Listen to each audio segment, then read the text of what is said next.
ஏங்க டக்குன்னு நம்மளுக்கு தோணும் ஒரு பிரியாணி சாப்பிட்லான்னு. நம்மளுக்கு உடனே சிக்கன் மட்டன் இல்லை எல்லா வெஜிடபிள்ஸும் எல்லா காய்கறிகளும் இருக்குன்னு நம்மளால உடனே செய்ய முடியுமா? சிம்பிளாக ஒரு ரெசிபி சொல்லட்டுமா? பிரியாணி ரெசிபி பார்க்கலாங்களா?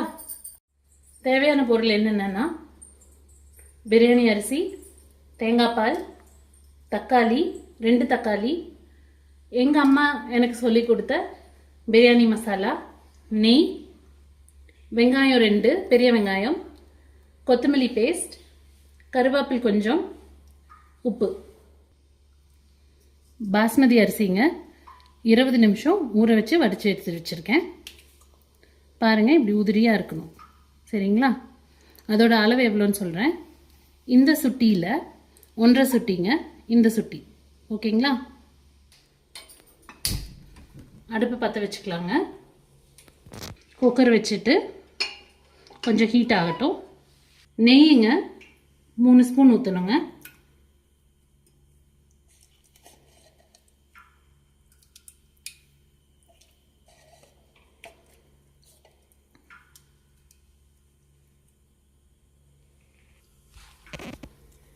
நெய் கொஞ்சம் சூடானதுக்கப்புறங்க பெரிய வெங்காயம் நம்ம ஏற்கனவே எடுத்து வச்சுருந்தோம் இல்லைங்களா, கட் பண்ணி வச்சுருந்தோம் இல்லைங்களா, அது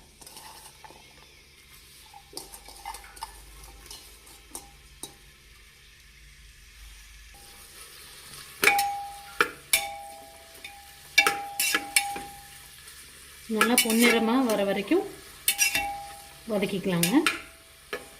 இது கூடவே கருவேப்பிலும் போடுறேன், அதுவும் வணங்கட்டும்.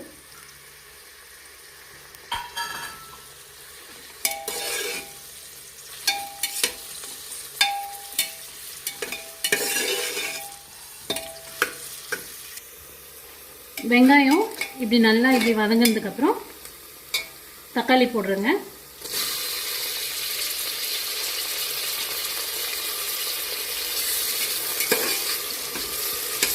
நல்லா பச்சை வாசனம் போகிற அளவுக்கு தக்காளியை நல்லா வதக்கிக்கணும். தக்காளி வந்துட்டுங்க, நல்லா பார்த்துக்குங்க, இந்த மாதிரி நொகு நொகுன்னு வெந்துடணுங்க. பார்த்தீங்களா? இப்படி நல்லா நொகு நொகுன்னு வெந்துடணுங்க.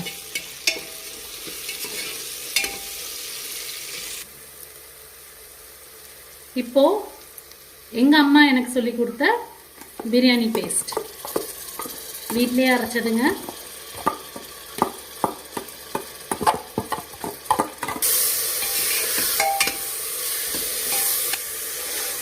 பா, இது ஒரு மனம் ஒன்று வருங்க, அதுதாங்க ஹைலைட்டே இந்த பிரியாணிக்கு. இது நல்லா கிளறினதுக்கப்புறம் அடுத்தது கொத்தமல்லி பேஸ்ட்டுங்க.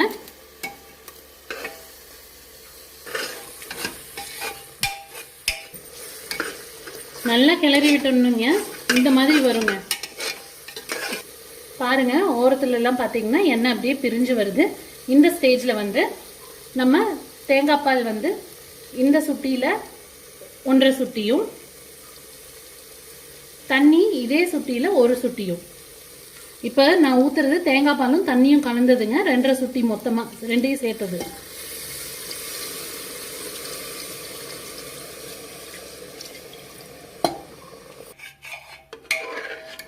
தேங்காய் பாலும் தண்ணியும் மிக்ஸ் பண்ணி ஊற்றுனதுக்கப்புறங்க நல்லா மிக்ஸ் பண்ணிடுங்க. மிக்ஸ் பண்ணதுக்கப்புறம் தேவையான அளவு உப்பு. நான் வந்து எங்கள் குடும்பத்துக்கு ஏற்ற மாதிரி நான் உப்பு போடுறேங்க.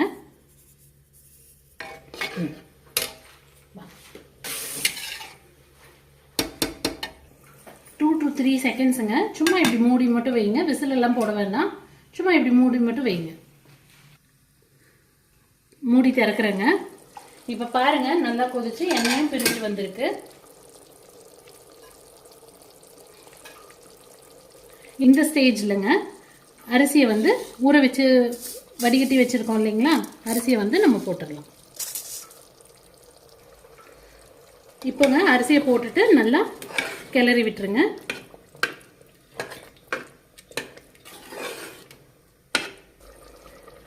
நல்லா கிளறி விட்டதுக்கப்புறங்க கொஞ்சம்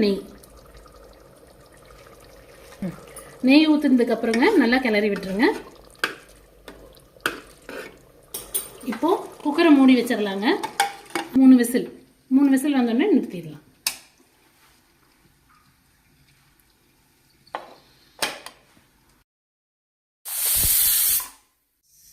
ப்ரெஷர் எல்லாம் ரிலீஸ் ஆயிடுச்சுங்க. இப்போது ஓப்பன் பண்ணி பார்த்துடலாம்.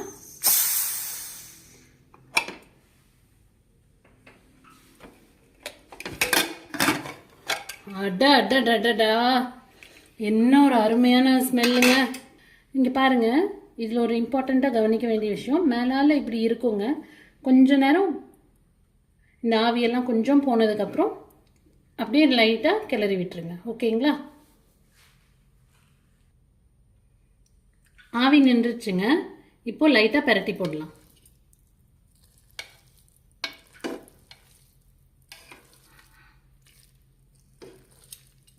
அரிசி பாருங்க எப்படி நீட்டமாக எப்படி அருமையாக வந்திருக்கு.